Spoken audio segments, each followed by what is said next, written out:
Well, hello. Today we're talking about juice. And as I mentioned before, the juice, God is really good.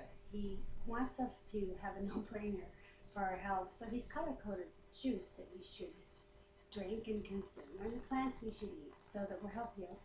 You can go online, and there's actually a website that explains how the color of the food that's grown benefits your health and your body.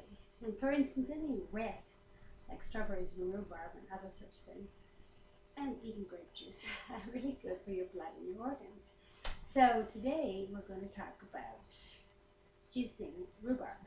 Most people think of rhubarb as a fruit, kind of a plant that they use in pies in the spring, but indeed, rhubarb is a vegetable and mostly propagated in China years ago, centuries ago, and it was very, very valuable, more so even than cinnamon.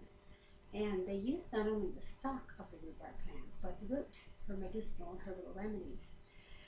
The leaves are poisonous, so don't consume the leaves. The juice I make out of the rhubarb, you see how red it is? Like, it's red.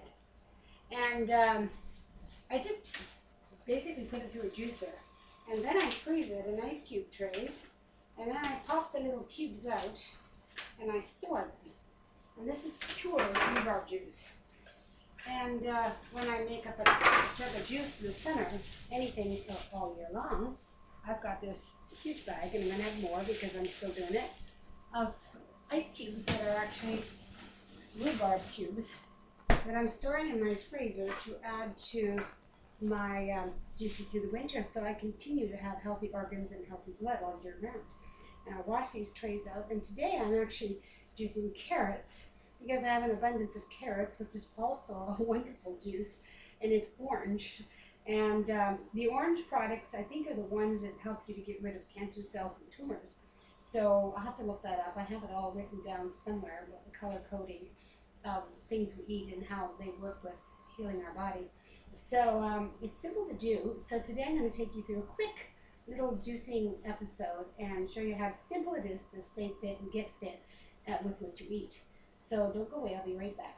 First thing you do after you pick your rhubarb or you purchase it is make sure that you wash it good, because rhubarb likes manure. And a lot of people that provide it and grow it, the manure, and manure is full of human-friendly bacteria. So wash it really good, which I have already done. And then cut off any air-exposed parts. Wherever they've broken it off with the root or the leaf, there'll be little dry portions, air-exposed. And so cut them off, because there's a possibility more bacteria has entered in those spots. They're called the wounds. And you know, wounds get infection. So wherever the plant's wounded, cut it off. Sounds barbaric, doesn't it? So here I am, cutting the wounds off of the leaf end, and then I'll flip it over, and I'll cut the wounds off the root end.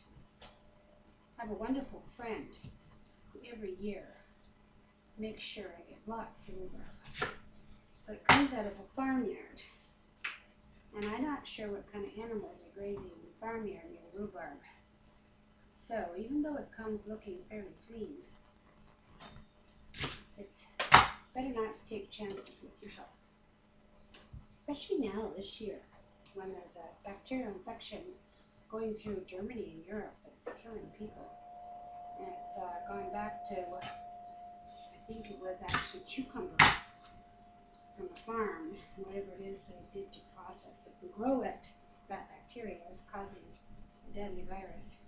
So it's really important when you're processing your fruit and vegetables to keep them clean.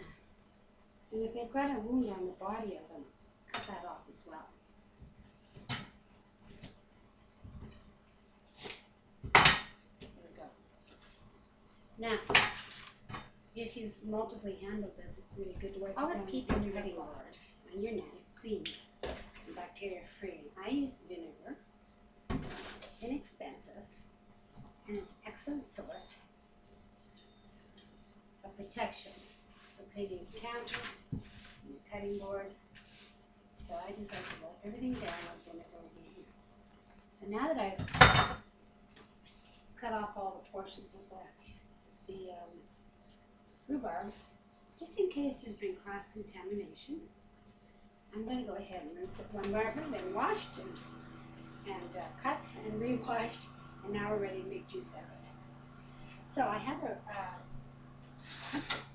valve juicer that my husband bought me a few years ago. It's noisy, so be patient.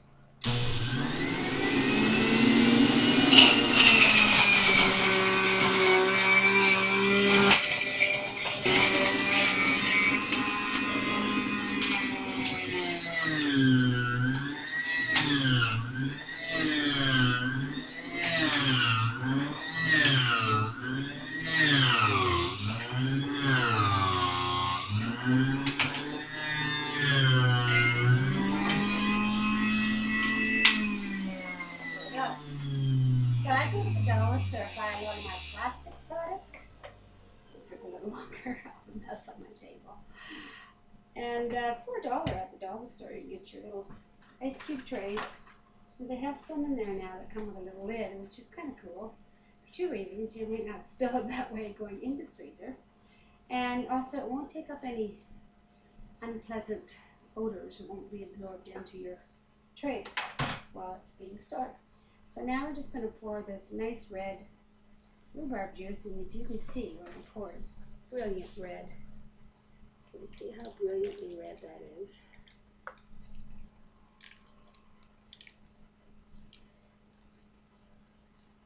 And this is our rhubarb juice. It was that easy. I'm not adding any additives, preservatives, chemicals. It's all natural. And this juice sprout, you can see it, red, healthy red rhubarb juice. So I just continue to fill up those trays a little more. So I like to get my little trays nice and full. I guess they're about an ounce maybe each. Not sure. And snap the lid on. Wipe anything I spilled off the top. And now it's ready. So next time I want a jug of juice, I just have to pull one of these out, throw it in with my juice, no matter what kind, whether it's berry juice or apple juice or grape juice. Add a cube of rhubarb juice, and just for a little extra nutrient, and it'll be organ healthy and blood healthy drink. Thanks. Be sure. Make sure you wash and clean the skins off your carrots, and make sure I rinse them in vinegar and water. Make sure there's no bacteria on them. And then I go ahead and cut the ends, the points, and the tops off, and turn this on, and we're ready to go.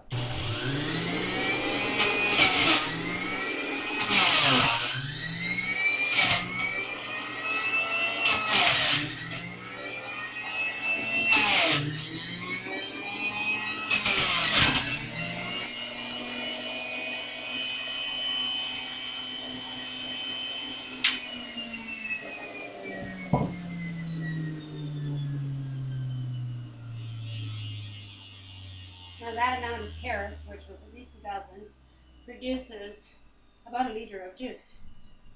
And so now I take it and I pour it in these clean ice cube trays. Or what would be a good size is those little kids' popsicle trays, which I might pick up some of those at the dollar store when I go today. Probably metal trays would be healthier. You know, they're saying now about storing things in plastic. Although I'm not heating it, I'm just freezing it. I fill my trays carefully. When I'm done that, I just pop them in the freezer. And when they're hard, I bag them and label them. And then I've got them to have all winter long. With my smoothies, or just throw in with my tomato juice or whatever to make it kind of a tomato carrot healthier juice. And there you go, and that was simple. And when you're all done putting your carrots through the juicer, you end up with a significant amount of carrot pulp left. And it would be a shame to waste all that. And there's still a fair amount of moisture in it. So I bag that in baggies. So in the winter when I'm making soup sometimes, or muffins or anything like that that calls for carrot, I've got these nice already pre-grated carrots. Eat well, get fit, and stay fit, and have a good day.